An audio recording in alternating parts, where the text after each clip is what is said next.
keloid çapıqla bağlı müraciət etmişdim. Çok büyük ve kızartılı formadaydı.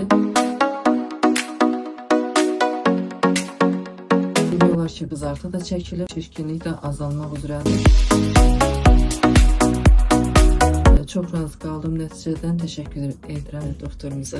Saçlarınız tökülürsə, bu görüntü sizin üçün maraqlı ola bilər. Saç tökülməsinə görə saçlarınızı itirməyi gözləməyin.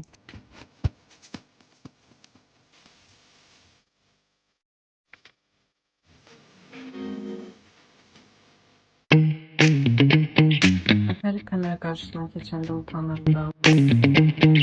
Makyaj ola bilmirdim. Şimdi çok rahatım, yüzüm tertemizdi.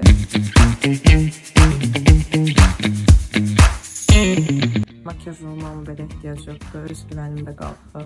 Çox rahatım.